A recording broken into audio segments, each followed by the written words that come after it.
Hello friends. आज हम लोग जानेंगे 4G technology configuration with one radio using feeder cable. तो जो 4G टेक्नोलॉजी को हम इंस्टॉल करने जा रहे हैं, 4G को इंस्टॉल करने के लिए जा रहे हैं, इसमें हम फ्यूटर केबल यूज करेंगे। फ्यूटर केबल हम लोग इसलिए यूज करने जा रहे हैं कि जो मेरा आरएफ मॉड्यूल है, आई मीन जो मेरा FRGU है, हम बॉटम में इंस्टॉल कर रहे हैं। ठीक है। तो सबसे पहले इसके हम हार्डवेयर के बारे में जान लेते हैं कि हम लोग क्या क्या हार्डवेयर यूज करते हैं 4G इंस्टॉलेशन के लिए, 4G कॉन्फ़िगरेशन के लिए। तो आप देख सकते हैं, हम टॉप से लेते हैं। पहले हमको 3 GSM एंटीना यूज करना है जो मेरा 4G सपोर्ट करेगा, और 4G टेक्नोलॉजी का जो बैंड है वो सपोर्ट करेगा।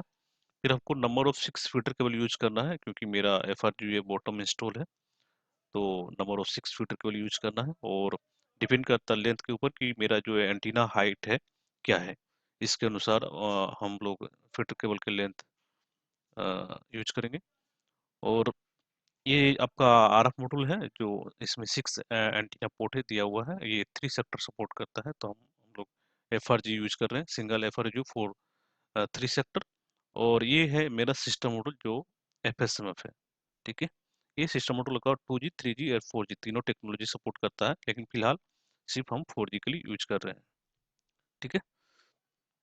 तो इसका कनेक्शन क्या है ये बता देते हैं कि जैसे यहाँ पे क्या है कि ये फर्स्ट सेक्टर, ये सेकंड है, थर्ड है। ठीक है। तो आप यहाँ पे क्या करेंगे, कनेक्ट करेंगे आपको फीडर केबल।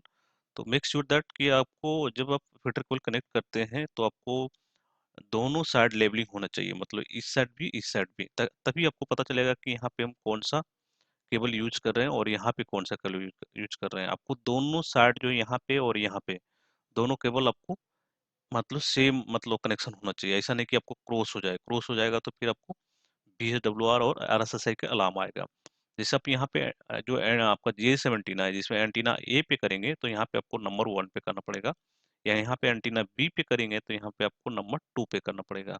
यहाँ पे एंटीना ए पे कर रहे हैं तो यहाँ पे आपको 3 पे करना पड़ेगा, और यहाँ पे बी बी बी पर कर रहे हैं तो यहाँ पे 4 पे करना पड़ेगा। यहाँ पे ए पे कर रहे हैं तो यहाँ पे 5 पे, और यहाँ पे बी पे कर रहे हैं तो 6 पे। और आपको ये भी ध्यान देना है कि ऐसा नहीं कि 2 जो सेकंड वाला है वो थर्ड में चला जाए, थर्ड वाला जो सेकंड वाला है वो थर्ड में चला जाए, थर्ड वाला सेकंड में चला जाए, तो फिर क्रॉस हो जाएगा, फिर आपको कॉल और डाटा कुछ भी नहीं चलेगा। तो आपको ये ध्यान देना है कि आपका जो कनेक्शन है वो प्रॉपर होना चाहिए, सेक्टर वाइज। ठीक है। ऐसे फर्स्ट सेकंड का भी फर्स्ट में, फर्स्ट का सेकंड में नहीं आना चाहिए। आपको फर्स्ट का फर्स्ट में ही, सेकंड का सेकंड में ही, और थर्ड का थर्ड में ही। तो ये चीज आपको ध्यान देना बहुत ही जरूरी है। ठीक है। उसके बाद क्या है आपको कि जैसे यहाँ पे आपका FRGU है, तो आपका FRGU में आपका कनेक्शन तो आपने कर दिया, फिल्टर केबल का कनेक्शन कर दिया। ठीक है। आप आपको क्या करना है कि आपको FRGU का कनेक्शन करना है FSMF के साथ। तो आप कैसे करेंगे, पहले तो आप FRGU को पावर देंगे, आप FSMF से पावर दीजिए, नहीं तो आप DC-DB से डायरेक्ट दे सकते हैं। ठीक है। उसके बाद आपको 2 SFP की जरूरत पड़ेगा, आपको एक SFP इंसर्ट करना पड़ेगा आपको FRGU में, यहाँ पे ऑप्टिकल वन वन में आप देख सकते हैं, और आपको EXT1 में आपको सिस्टम मॉडल में भी SFP इंसर्ट करना पड़ेगा। और मेक श्योर दैट आपका both SFP should be same, आपका दोनों SFP जो है एक ही जैसा होना चाहिए, ऐसे डिफरेंट नहीं होना चाहिए। अगर डिफरेंट होगा तो फिर आपका सिस्टम मॉडल डिटेक्ट नहीं करेगा। तो ये आपको ध्यान में देना है, ध्यान में रखना है। तो आपका ऑप्टिकल केबल ये भी कनेक्ट हो गया यहाँ पे, और आपको FSM को जो पावर केबल DC-DB से देना है, और इसके लिए आप 16 एम्पेयर और 32 एम्पेयर का MCB यूज कर सकते हैं और सिस्टम मॉडल के लिए।